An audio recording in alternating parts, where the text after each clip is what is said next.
Yeah, hello, everyone. This is Mr. Drood, and this is the section 4 of our additional notes for chapter 10. Now, in Congress, they vote 4 different ways. Members vote in 4 different ways: delegate, trustee, partisan, and political. Those are the 4 main.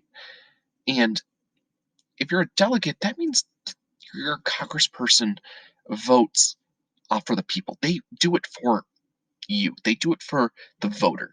So they do it thinking of people. They do it for the person, not for anything else. So when you're a delegate, they're voting for the people. So me and you, the average Joe. Now, if they are voting as a trustee, their they don't care about what the people think.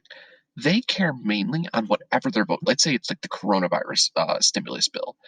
They're going to look at the merits and they're going to say, is this a good law? Is it a bad law? If they think that the law is good, no matter who, if it's a Republican bill, a Democratic bill, if it's for the people, if it's not really for the people, they look at it saying, this is what they think is right on the merit. So, how they think, whatever going through, they vote on it based on how good or how bad they think the bill is. So, that's a trustee.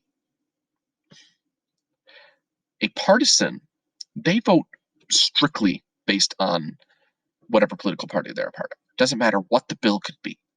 It could be a bill saying let's set uh, libraries on fire.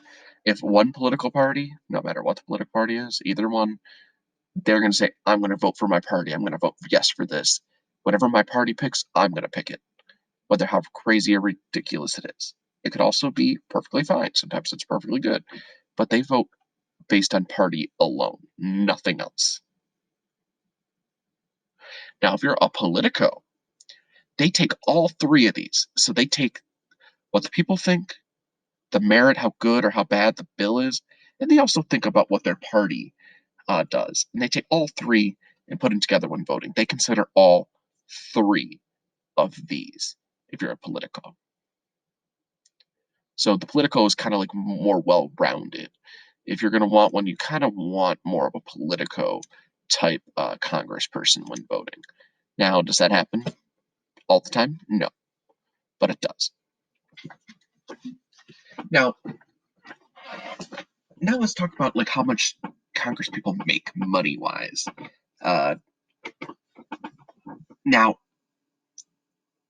in uh, Congress, there are some major differences in how much you get paid. If you're just a normal congressperson, a normal member of Congress, you're going to get paid $174,000 a year, which may seem like a small amount, but if you think about it, the average American makes around $40,000 to $50,000 a year. So this is almost three times the amount the average American makes. So this is a decent chunk of money. That's a good amount of money for being a member of Congress. Now, if you're the Speaker of the House, well, if you're like the leader of the House of Representatives, that's the Speaker of the House, you make $223,500. That is how much you make per year. You're the Speaker of the House. If you're the Vice President is the President of the Senate. They watch over the Senate. They get paid $227,300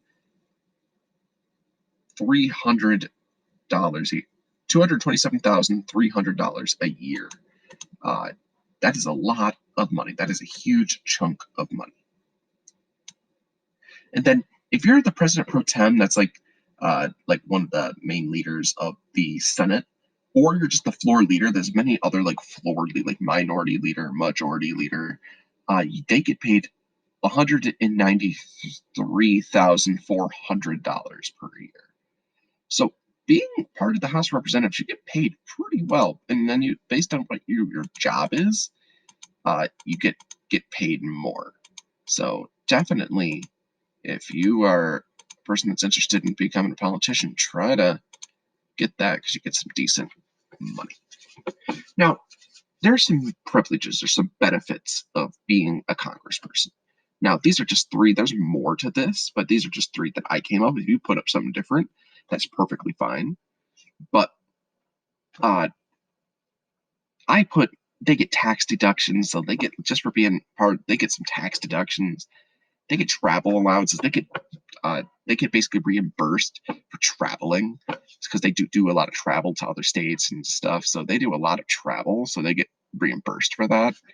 Then they get the franking privilege, which is really cool. They get to send any mail they want for free.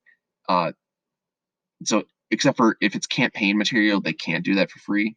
But they just need to sign their name at where they would put the stamp. So that is a cool privilege they get.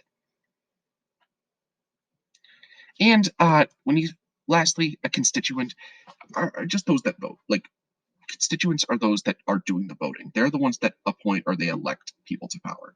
That's what a constituent is. It's just the people that vote in a community. So that's all a constituent is. All right. So that is it for the chapter 4 additional notes. So that's it. If you have any questions, again, send me a message. Get in contact with me. But if not, thank you and have a wonderful day.